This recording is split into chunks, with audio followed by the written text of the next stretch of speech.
Hello and welcome to Link Ahead, the City of Dublin podcast. And we have a rare treat for our Link Ahead listeners today with a repeat guest. In fact, before this, we've only ever had one other repeat guest. And today we're bringing in our second. Now, that's right. Now, let's be clear. It's not that we don't want repeat guests. Of course we do. It's simply because we have so much going on in Dublin and there's always someone new to talk to. But this guest wowed us and our listeners. And the first time he was on, and there's just so much going on in his world right now for Dubliners to enjoy. So we had to bring him back. Joe Bishara, theater supervisor for the city. Welcome back to Link Ahead. Oh, wow. Thank you both so much for having me come back again. Welcome back. And we know you feel very honored, I'm sure, to be back on Link Ahead as only our second repeat You didn't see guest. the paparazzi when he pulled up? But you are no stranger to the spotlight. You and the Abbey Theater are absolutely on a roll right now. Last year, we won 8 Broadway World Columbus Awards. The Abbey was named Best Local Theater for the second year in a row, and you were named Best Director for a third year in a row. Is that right? Yes. It's an honor to have accolades coming the Abbey's way.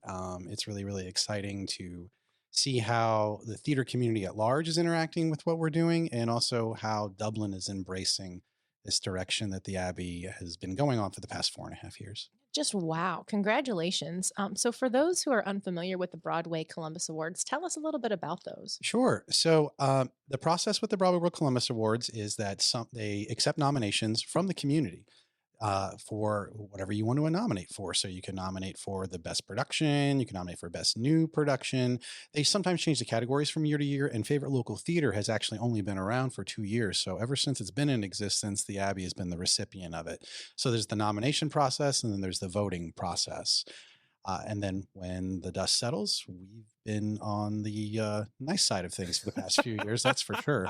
Yeah. Right. And the Abbey also won the prestigious Central Ohio Theater Critics Circle Award, which is only given to one organization a year. Talk about that accomplishment. Yeah. So that was really, really a humbling experience. This is a award that's only been given out literally 25 times in the past 25 years. Wow.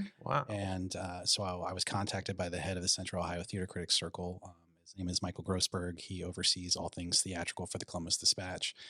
And it kind of came out of the blue. He was just like, we would like to give you this award. And by the way, we were unanimous in deciding that the Abbey deserved this award just for the depth and breadth of the program you are providing, as well as how much you're helping all these other smaller theater companies that call the Abbey their home.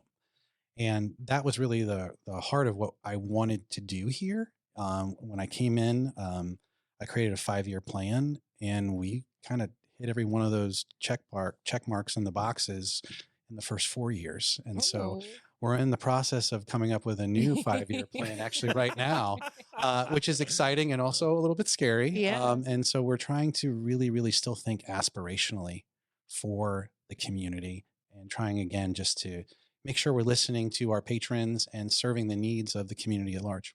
So that's a great segue, because, you can get these regional recognition from the industry. But when it comes to Dublin, I always think that Dublin people are willing to listen and see what's out there, what's next. And you're able to show them. You've brought in so much new stuff. How are you able to walk that fine line between what the industry wants and what residents want? Yeah, and that's a great question, Bruce. And it's something that we're constantly trying to be cognizant of. And so for me, it's taking a look at what our demographics are, and truly the depth and breadth of it. It's not just an age range, but it's also just trying to serve the needs of the community as a whole. We have, this is a community for families. And so we still have a very thriving youth education component to what we're offering at the Abbey. Anywhere between 6 to 8 productions of the year that we are internally producing are geared towards putting artists between the ages of 9 and 21 on stage. So how do we do that? Well, we provide that throughout the year, but we're also looking to provide them a variety of things that they can interact with. So it's not just a junior version of a musical. It's also, a high school version of a musical. It's also sometimes a full-scale production. Our production this past summer of Grease, we didn't change anything. That was actually a full-scale version of it. And we're also not just trying to do the same things that people are familiar with. One of our upcoming productions is called Imagine a Dragon. It's the regional premiere of a musical that's geared specifically for kids to perform for families and young audiences. So It's trying to make sure that we're checking, again, all of the boxes is really important to me. Something that they're familiar with, something that is maybe new and fresh, so that people want to interact with everything we're doing, not just the things that are familiar to them. Right. That's a great approach. Hey, you talk a lot about expanding educational and youth theater programs. Is that because you're getting more and more interest from young actors, playwrights, and performers? Yeah. So it's trying to spread things out, but we're still having a hard time meeting demand. And that's what the next 5 years, that new plan for the next 5 years is so important. How do we do that? Are we providing opportunities at multiple venues on the same weekends? So maybe there's an outdoor production as well as an indoor production. One of the things that we haven't done yet that I really want to explore is actually having 2 times during the year where we have community productions. It's not just the pre-professional artists, it's not just professional artists, it's also a community show. And that's something that we have not had the opportunity to do while we've been building up the other aspects of the programming. But that's something that we're hoping that we're going to be able to announce fairly soon that the Abbey is providing. So again, we are still very, very dedicated to serving the depth and breadth of the community. And that doesn't just mean as patrons, but also as budding performers as well. Right, and it's because you're one of the only ones doing that. I have a friend I just talked to over the weekend who lives in another suburb, and her daughter is going to try out for the James and the Giant Peach Oh, good. because they don't have those opportunities in their community, and so Dublin's really providing that for the greater Columbus area. What we're trying to do is find ways to, again, identify ways that we're serving all the different age brackets in the community. So we're about to roll out some things in the summer that are for ages 6 to 8 for a musical that will culminate at Kaufman Amphitheater. We're also working on growing our relationship with the Dublin Community Senior Center. So we're providing more theatrical offerings, not just things that they can come and see, but also things that they can start interacting with. And so that's the magic sauce, is that we keep on hearing, no, we want to do this. We want to be part of this, and also community productions as Hmm. well. And so it's making sure that, again, we're listening to what the community wants and we're trying to give them what they say they want. And then hopefully then again, it just keeps on perpetuating itself. Yeah. And that's the hope. And again, like what we've been able to do so far, sometimes you expect things to have like, okay, look, we tried 8 things and six of them stuck to the wall. Everything's sticking to the wall right now. Oh darn. Right. Which is great. I mean, like it's a great problem to have. And I don't think it's a problem. It's a tremendous opportunity that Right. we have to continue to serve the needs of the community. I was wondering, how much do you work with the local high schools? Say, we're doing Greece this year, you're not, and you coordinate the schedules and Yeah. things like that. I keep an eye on what the high schools are announcing before we Hmm. announce. So I have a pretty strong relationship with the theater departments at the 3 high schools. In fact, a fun little factoid is the gentleman who actually runs Dublin Jerome High School. His name is Jeff Hurst. Jeff and I actually have known each other for now 24 years. Wow. And we've actually were on stage opposite each other multiple times in my entire life before I came here. So Jeff and I talk quite a bit about how things are going in his neck of the woods. And in fact, what we're really trying to do is take our next step in our relationship with Dublin City Schools. So right now, Carr Middle School and Grizel Middle School actually put on their productions at the Abbey. And our team works with them as far as offering like lighting services and sound services. And then what we're now doing is our instructors are now co-directing those shows. And so the next step is to see if there's a way that we can work in a more dovetail way with the Right. high schools Sure. as well. So again, it's again trying to make sure that every way that we can be a part of this community within reason that we are. Joe, I'm going to use Bridge Park as a setup for my next question. So, residents tell us all the time they don't frequent downtown Columbus, the short north, as much as they used to because we have it here in our backyard. Similarly, do you see the Abbey Theater as that, well, we don't have to travel down to Columbus, not taking anything away from downtown Columbus and their performances, but do you feel like they can just set up shop here in Dublin and not necessarily have to travel? What you literally just said is what I said when I interviewed for this position. Okay. I literally said to the people that were interviewing me, there is no reason that anyone that lives in this suburb of Dublin should have to leave Dublin in order to have a substantive theatrical experience for any age range. And so that has been my goal, is that you don't need to go downtown to see something that's quality. And I'm sorry, but you can step into our theater and it will take the Pepsi challenge with any of the other 200 seat theaters in And it will Central win. Ohio. And it Yes. will win. We've proven it's Yeah. fun. So we're going to dive into this year's lineup here soon, but broadly, how do you plan a season? Do you start with a grand wish list and then break it down in terms of budget, feasibility, audience receptivity, things like that? Yeah. It's changing. It's changed from year to year. I think I took a lot of those factors that you just said into consideration when I came here. And now it almost feels like, when if you're thinking about what happens like with an avalanche, right? Okay. So now we're finding that so many people are aware of what we're doing that people are coming to us in droves. And I'll give you an example. There is a locally based playwright who attended like 3 of our shows that were productions of locally based playwrights productions that were world premieres. And he came up to me and he introduced himself and I knew who he was. He said, but look, I've got to tell you, I've been watching what you're doing and I think it's absolutely wonderful. And I would love to identify an opportunity for you and I to talk about maybe the next world premiere by a locally based playwright being mine. Okay. And this is someone who's had his plays licensed at licensing agencies, and his plays have been produced all across the United States. That's amazing. Okay. I'll give you another example. We did the North American premiere of a play called McQueen by the playwright James Phillips. It actually won Best New Play from Mhm. Broadway World Columbus. Well, James reached out to me personally, and he does not live here. He lives across the pond. And he said, Joe, I have just been so impressed by what you've been able to do with my work. Thank you so much. I have a play that I would like for you to consider. James Phillips has had his first 2 plays that were the North American premieres. I have been a part of both of them, but James's plays have been produced on the West End. We are in negotiations right now to produce the world premiere of James Phillips' next play. That's Wow. awesome. I have chills. That's So awesome. that's what I'm Incredible. trying to say is that it's changed Yeah. from year to year to year. And now it's really like we are just, it's a treasure trove, right? But with the kids programming, it just kind of depends. It's going, okay, what did we do last time? That seems to work. Why don't we try that again? We did Matilda Jr. last summer. Roald Dahl. Well, James and the Giant Peach. Roald Dahl, but a different flavor. Yeah. So it just kind of depends on those type of variables. What do we have that's available to us? That's also unique to us.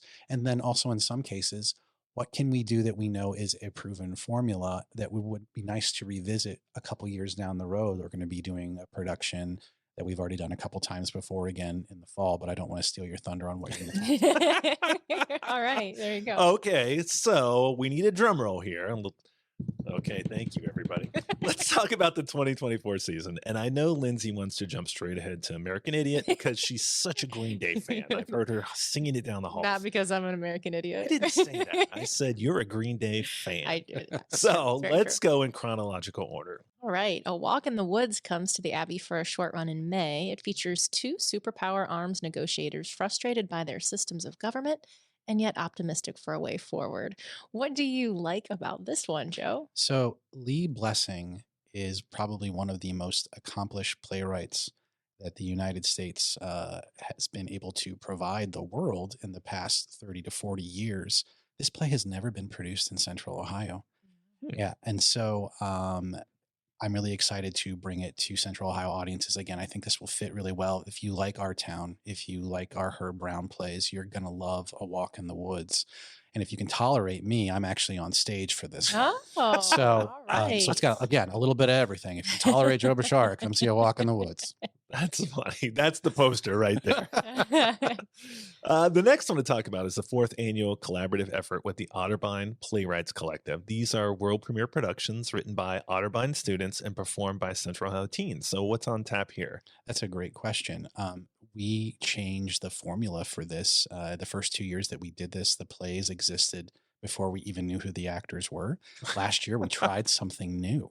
Last year, we held the auditions. I recorded the auditions. I shared the audition information with the playwrights, and then the playwrights curated plays specifically around the actors that were chosen. Really? Yes. And so we're doing that again this year Wow. because it worked so well last year. So it's one of those things where there's so much subconscious mentoring going on. So you have the creative writing majors at Otterbein.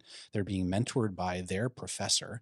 And then I'm usually picking a younger director, someone who's actually studying theater specifically in regards to directing, to direct those plays. So then I'm mentoring the director, who's then mentoring the actors, and then the creative writing majors are being mentored by the Otterbein professor.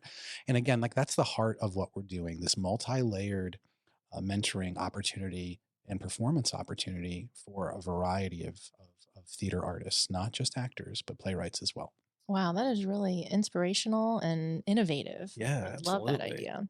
So the adventure continues in mid and late July with, we mentioned earlier, a giant peach, to be specific. James, a giant peach. Another one here, Joe. That's great for little ones age 6 and up, right? Yeah, it's going to be a lot of fun. I think that it was one of those things where we go, okay, if you liked Matilda, we think you're going to love James and the Giant Peach. And a big thing that I am passionate about is that I want what we put on stage to light the spark. And so my hope is that they're going, oh, wow, this was a book, just like Matilda was a book. So let's go see the show. Or maybe they're going to read the book before they come and see the play, or maybe after. But it's just something that inspires literacy. Wow. Okay, so maybe this might be my favorite. One of the signature alternative rock albums comes to life in August with American Idiot. Green Day's powerhouse album is celebrating 20 years this year. And in this production, it's straight up energy fueled rock opera. And Green Day's having a year. So I feel like the stars are really aligning for us to have this year. Talk about that one. Well, I didn't know about the 20th anniversary thing. All I can tell you is that I'm a huge Green Day fan. Okay. And I have been wanting to produce this show. Actually, when it first came out, I was young enough I could have been in it. But those days are gone. And I love this show with every fiber of my being. Have you listened to it? I have. I've seen it. Okay. It's great. It's fantastic. Yeah. So I will admit that sometimes the things that we pick, they are things I'm pretty much on fire for. I have been wanting to produce American Idiot here since I started. Again, I knew it was not the way to start my relationship with Dublin. Probably not. I figure let's get Les Mis and Rent and Grease in, and then we can sprinkle in a little American Idiot. But it's something where I think people will be very surprised if they're only familiar with the band, how well this album translates to the stage. It's just got some wonderful orchestrations in it. If people are familiar with Broadway, Tom Kitt, who wrote Next to Normal, actually assisted Green Day with the orchestrations to turn this into a musical. It's gorgeous. I mean, it's still got that Green Day feel to it. I'm really excited about it because this is our first pre-professional production where we're actually going to have a live band on stage accompanying the actors. That's right, Lindsay. All right. I'll expect my front row seat to be waiting for me. In August, we have to do it? Yeah. That'll be book your fun. ticket now. You might know a guy. There's plenty to enjoy in August, and up next is Alice by Heart. This is from Tony and Grammy Award-winning creators of Spring Awakening. Now, it's recommended for ages here 14 and up, so tell us more about that, Joe. So what's really interesting about Alice by Heart and American Idiot is that these pieces are going to be presented in rotating rep. So let's say Lindsay decides she wants to camp out to get her front row seat for American Idiot. My recommendation would be that she could even come even earlier that day. On a Saturday, she could see a Saturday matinee of Alice by Heart, come back in the evening, and then come rock her face off with American Idiot. So we wanted to pick two shows. Because again, our pre-professional program is just been very, very successful. And I feel like I have a responsibility to my pre-professional artists that are considering doing this for a living. They should walk out with a treasure trove in their skill sets. So what could we do? We could provide them an opportunity that is something that could be a part of their lives if they're actually performing professionally. I worked in a rotating rep theater one summer where we learned 4 shows in 6 weeks. And after we got the 4th show up and running, then those next 4 weeks of the contract, every day was a different show. Oh my! I don't know how you do that. So, are you one of those people who reads 4 different books at a time? Because I have to start one and get all the way done with it. What I could do in my 20s is different than what I can do now, Lindsay. Okay, so Alice by Heart is really exciting. We are one of the first theaters in Central Ohio to be producing this piece. Also. It was a limited time that you could apply for the licensing for it, and there were certain hoops you had to jump through, and we met all of the criteria. Right. This is a piece that is very, very popular with the younger demographic. I can't believe I just said that, man. I feel old. Okay, but I digress. But it's a deconstruction of Alice in Wonderland set during the Blitz. Oh, Whoa. Interesting. Wow. Okay, another world premiere in August, and we shout out another Dublin, Ohio playwright, Robert Cooperman. He wrote An Umbrella on a Rainy, Rainy Day. Yes. What a premise here. A child who seems impervious to pain and smiles all the time. Right. Well, I think this brings up something that I think is really interesting. What is normal? All right. And that's really what this play like screamed at me. I'm like, wow, this has got a really interesting message. It's going to take a while for people to wrap their brains around it. But Robert is a really, really intriguing playwright to me. Robert actually runs Stage Right Theatrics, but I also really value his work as a playwright in and of itself. And so raising up another Dublin based artist is important to me too. It's not just the people that want to be on stage, it's the people that actually make it so we're actually all gathering together to bear witness to art. And so Robert sent me this play and he said, well, I don't know what you think. And he was like being very, like, don't worry about it. And I'm like, no, this is wonderful. I want to find a way to do this at least once a year. Worked with Robert before during the pandemic. We actually produced his one person play, How to Be a Trainer. We'll wrap the season in November with something audiences wanted, and they got it. Disney's Descendants, the musical. It's back by popular demand. Gather up the whole family here, and this is a great one for the kids 5 and up, right? Yeah. So this is the third time since I have been here that we are producing this special. It'll be 3 times in There's 5 a reason years. for that, right? There is a reason for it, because what happens is this, and people I don't know if people can really wrap their brains around this.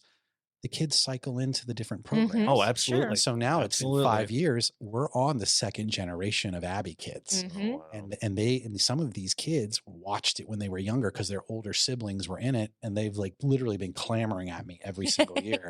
Mr. Joe, when are we going to do Descendants? When are we going to do Descendants? And I'm like, just be patient. But it is really, really great. It's a combination of the first 2 Descendants movies. So there were 3 live action movies, and then they made an animated feature to kind of like put a bow on it at the end of the series. And the kids love it. It's really high energy. It's super duper fun. And we're excited to be doing it again. Wow, what a season this is going to be. So, Joe, what about people who want to learn more about these productions? Where can they find more details? abbeytheaterofdublin.com. All right. That's the magic sauce. Sounds great. Joe, you may be spent after coming strong with all these performances and season details. And the fact that you can just rattle these off your head to me is amazing. I And know. I'm going to go sidebar here for a second. You are exactly what a great employee. Like, we have great engineers, we have great people in their roles. You're knocking it out of the park here consistently. Like, you have really taken this Abbey Theater on and made it something that I don't think people necessarily saw coming.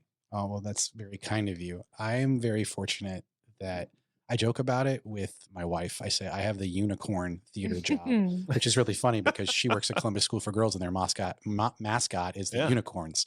So, but I mean, I get to do what I love. I get to serve a community that I have been a part of for most of my life because I grew up in Central Ohio and then I boomeranged back here after a career traveling the country being a performer. But most importantly, I just feel like I'm very, very, I'm overwhelmed by the amount of appreciation and respect and passion and enthusiasm that I am met with, not only with the people I work with, but this community. And it's something that I was surprised by when I came here, that it was really something where I thought if we build it, people will come. And they have, not only to participate in an onstage capacity, but also to bear witness to it in the audience. And it's just, that's what drives me. It's like, again, sometimes I say, I don't really feel like what I do is work. That's great. That is good. All right. So this is going to feel like work because we got rapid fire coming your way. Okay, So are you ready for this? Bring it. All right. Did you make it to New York or any other city by chance since the last time we talked to you? And did you see any shows on or off Broadway? I did not make it to New York because I've been living in the theater. I have a contract. We don't give him any time off. That's right. Next show, Joe. But I have been, what I do is I spend a lot of time doing research on things that we're about to do or things that I'm planning. I'm already planning. I'm neck deep in planning for 2025.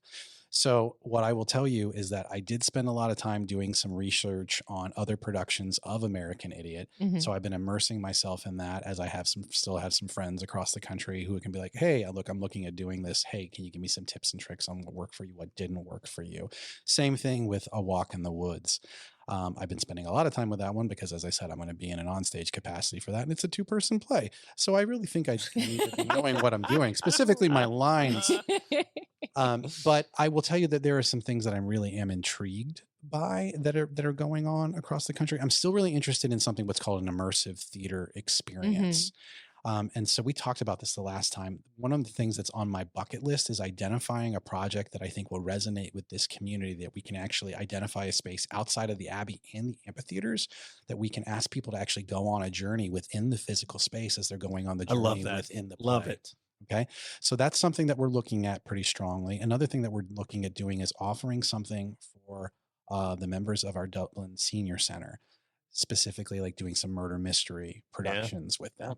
So I've been kind of like dipping my toe into a lot of different ways of theater. There's not just one set way. And I think that's one of the reasons why I love it so much, is like, you're not going to get stuck in one genre. But those are the things that I've been examining, again, all in an effort to provide more breadth of programming for the people that we serve. Right. I can't wait to see that next 5-year plan that you're cooking up Yeah. over there. And you probably should make it a 4-year plan, because you know you're going to get it done early. All right. If you could pick one from last year of the biggies on Broadway to star in, which one would you be in and why? It would be a tie, actually. It would be between Sweeney Todd and Merrily We Roll Along, both Stephen Sondheim musicals. And Stephen Sondheim's my jam. And those are two of my favorite musicals of all time. You know, hey, you had Josh Groban as Sweeney Todd. You know me, I always have to do a Josh Groban impersonation. Well, please do. Please, Oh, okay. the floor is yours. All right, here we go. So I'll sing some section, a little section of Sweeney Todd. All right. These are my friends. Yeah, something like that, right?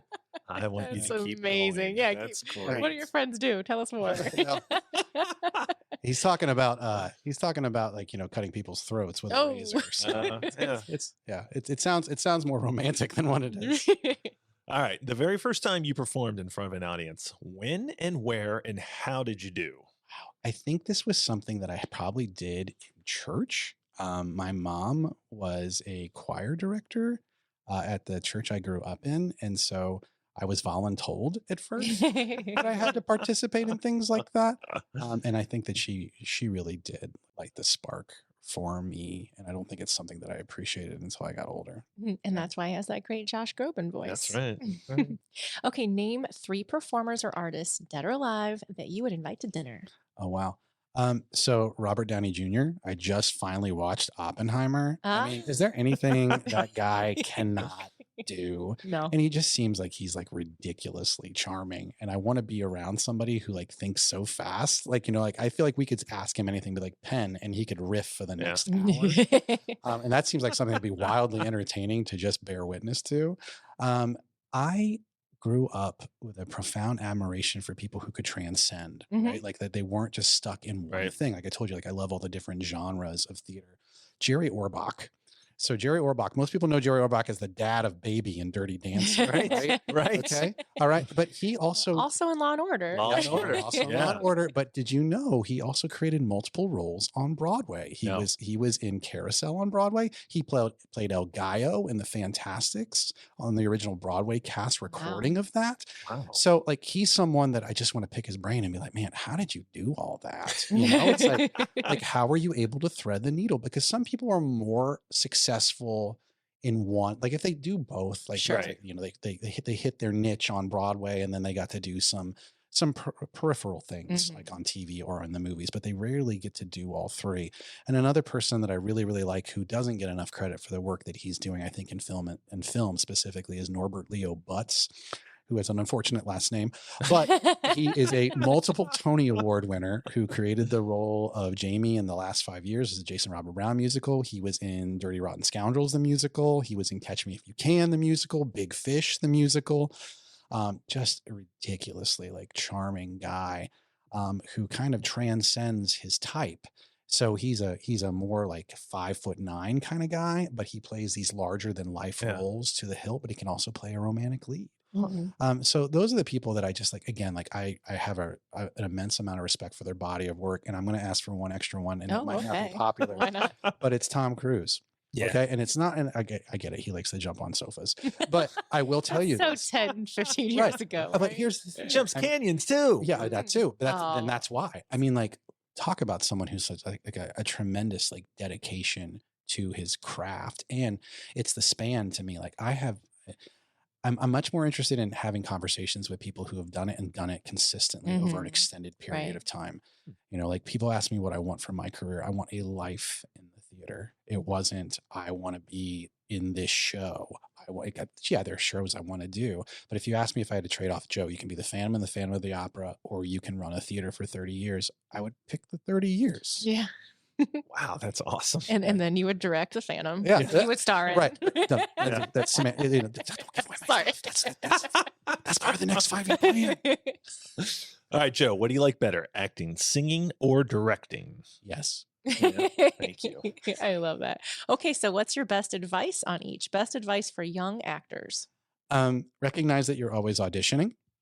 That's the biggest thing I can tell anybody, is that the second that you think that no one's watching and you lose all type of professionalism and you're not impeccable with your word, that is when you will have, whether you want to or not, a teachable moment where you will not be achieving that which you set out to do. So that's probably the primary thing. There's lots of other things along the way. Don't lose yourself so much in a role that it no longer feels like it's you. In fact, the best part about what you can bring to the table is who you are and what your own life experiences are. So it feels immediate and authentic. Wow, I feel like you should be a psychotherapist in Hollywood. Some people could listen to that advice. Okay, what's your best advice for young singers? I will tell you that it's to train. Don't. eh, So many people think that I've got to be in a show. I've got to be Mhm. in a show. I've got to be in a show. And it's ironic, right? Because I produce shows left and right. But I tell a lot of people that work with me that are considering going into this as a career, whether they're primarily, if they're a singer first, or they're an actor first, or they're a dancer first.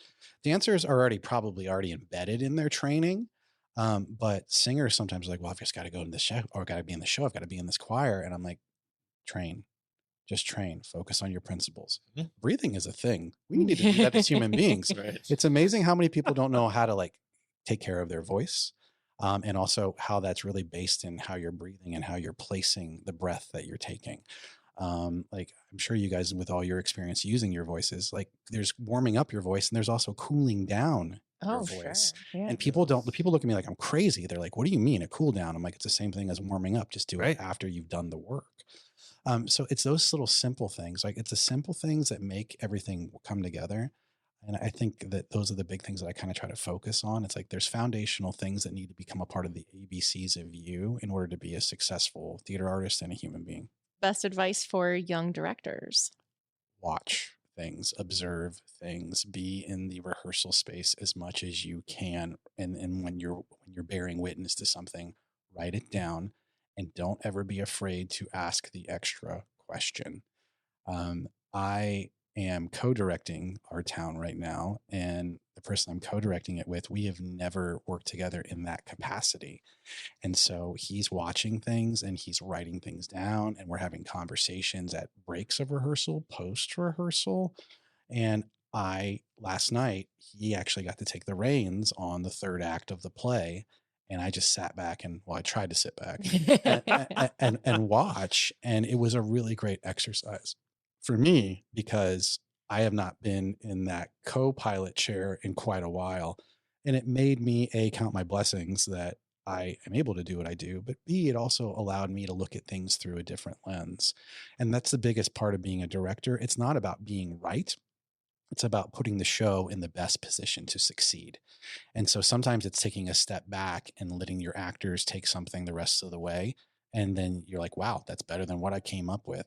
And so I think it's understanding the collaborative nature of the art form. And again, those are things that transcend the stage. It's like you have to sometimes put your ego aside in order to understand that there's other people around the table that are just as smart as you, or in this case, there's people that are on stage that really have something beneficial that they can bring to the story. You can apply all this to everything in life. Yes. I mean, I feel like I have learned a lot from today, but all right, one more rapid fire question. So this seems silly compared to what everything you've just been saying. So when you get a chance to leave the theater, which I know you sleep there at night, if that ever happens, where do you go in Dublin for lunch, dinner to get a great meal? I like going to Cap City because I feel like it's a little bit more family friendly. So if it's me and my 7-year-old, and if my 15-year-old is with us, then going to Cap City feels safe. It feels like it's a little bit more upscale. Mhm. But if, the 7-year-old decides to act like a 7-year-old, not too many people are going to give me the side eye. So I like that. I've also been to Valentina's a couple times. I'm a big fan of the Cameron Mitchell Mhm. restaurants. I've been to what's the name of the rooftop? What's the rooftop Basso. restaurant? Basso, yes. So I've been there a couple of Oh. times with my wife. So I enjoy. Those are probably the 3 places I go when I think about doing something in a familial way. Um, if I'm doing something on my own, I like going to the Mediterranean restaurant in the Giant Eagle Plaza. Is it Pita Mhm. INT? Yes. Yes. Yeah. So I go there for a salad, chicken Yep. shawarma salad. I was going to call it a hidden gem, but It is. but there are always people there. it's packed. So I think people know about it. The secret is out. It's not that hidden, but it's delicious. I like it because I can go in there and get something fresh, and it's also still relatively quick, even if there are people in there. Yeah.